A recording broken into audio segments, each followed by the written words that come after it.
ଆଜିଠାରୁ ଆରମ୍ଭ ହୋଇଛି ପବିତ୍ର ଶ୍ରାବଣ ମାସ। ହିନ୍ଦୁ ଧର୍ମ ଅନୁସାରେ ଶ୍ରାବଣ ମାସର ରହିଛି ବିଶେଷ ମହତ୍ତ୍ୱ। ଏହି ମାସଟି ବର୍ଷର ସବୁଠାରୁ ଶୁଭ ମାସ ମଧ୍ୟରୁ ଗୋଟିଏ ଭାବରେ ବିବେଚନା କରାଯାଏ। କୁହାଯାଏ ଶ୍ରାବଣ ମାସ ଭଗବାନ ଶିବଙ୍କର ପ୍ରିୟ ମାସ। ତେଣୁ ଏହି ମାସରେ ମହାଦେବଙ୍କୁ ନିଷ୍ଠାର ସହ ଉପାସନା କଲେ ସବୁ ଇଚ୍ଛା ପୂର୍ଣ୍ଣ ହୋଇଥାଏ। ସେଥିପାଇଁ ଏହି ମାସଟି ଦେବଦେବ ମହାଦେବଙ୍କୁ ସମର୍ପିତ। ଶିବଭକ୍ତମାନେ ଏହି ମାସକୁ ବେଶ ଉତ୍ସାହର ସହିତ ଅପେକ୍ଷା କରିଥାନ୍ତି। ଅବିବାହିତ ଝିଅମାନେ ଏହି ମାସର ମଙ୍ଗଳବାରରେ ମା ମଙ୍ଗଳାଙ୍କୁ ପୂଜାର୍ଚ୍ଚନା କରି ମନଲାଖି ବର କାମନା କରିଥାନ୍ତି। ପବିତ୍ର ଶିବ ପୁରାଣ ଅନୁଯାୟୀ ଶ୍ରାବଣ ମାସର ପ୍ରତ୍ୟେକ ସୋମବାର କାଉଡ଼ିଆ ଯାତ୍ରା ହୁଏ। କାଉଡ଼ିଆ ଯାତ୍ରାର ଇତିହାସ ଭଗବାନ ପରଶୁରାମଙ୍କ ସମୟ ସହିତ ଜଡ଼ିତ।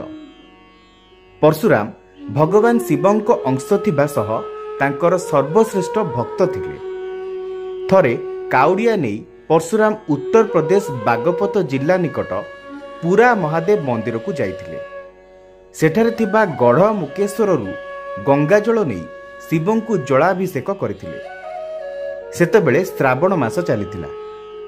ସେବେଠାରୁ ଶ୍ରାବଣ ମାସରେ କାଉଡ଼ିଆ ଯାତ୍ରା ନେଇ ପରମ୍ପରା ଆରମ୍ଭ ହୋଇଥିଲା। ଶ୍ରାବଣ ମାସ ସୋମବାରରେ ଉପବାସ କରୁଥିବା ବ୍ୟକ୍ତିଙ୍କର ସମସ୍ତ ମନସ୍କାମନା ପୂର୍ଣ୍ଣ ହୋଇଥାଏ। ଶ୍ରାବଣ ମାସର ଶୁଭାରମ୍ଭ କୃଷ୍ଣପକ୍ଷ ପ୍ରତିପଦା ତିଥିରୁ ହୋଇଥାଏ। ଏହି ମାସରେ ଶିବଭକ୍ତମାନେ କାଉଡ଼ିଆ ଯାତ୍ରାରେ ଯାଇଥାନ୍ତି। ବିଶ୍ୱାସ କରାଯାଏ ଯେ ଶ୍ରାବଣ ମାସରେ ଯେଉଁମାନେ କାଉଡ଼ିଆ ଯାତ୍ରାରେ ଯାଇ ଭୋଳା ଶଙ୍କରଙ୍କ ଉପରେ ଜଳାଭିଷେକ କରନ୍ତି ସେମାନଙ୍କର ସମସ୍ତ ଇଚ୍ଛା ପୂର୍ଣ୍ଣ ହୋଇଥାଏ। ସେଥିପାଇଁ ପ୍ରତିବର୍ଷ କାହିଁ କେତେ ଦୂରରୁ କାଉଡ଼ିଆ ଭକ୍ତମାନେ ଆସି ମହାଦେବଙ୍କ ଉପରେ ଜଳ ଲାଗି କରିଥାନ୍ତି। ଏହି ଯାତ୍ରା ସମୟରେ କାଉଡ଼ିଆମାନେ କାଉଡ଼ିକୁ ଭୂମିରେ ରଖନ୍ତି ନାହିଁ। ଅଧିକାଂଶ କାଉଡ଼ିଆ ଗେରୁଆ ରଙ୍ଗର ବସ୍ତ୍ର ପିନ୍ଧନ୍ତି। କୌଣସି ପବିତ୍ର ନଦୀରୁ ଜଳ ଉଠାଇ ଶିବଙ୍କ ଉପରେ ଜଳ ଲାଗି କରିବା ପରେ ସେମାନଙ୍କର ଯାତ୍ରା ସମାପ୍ତ ହୋଇଥାଏ।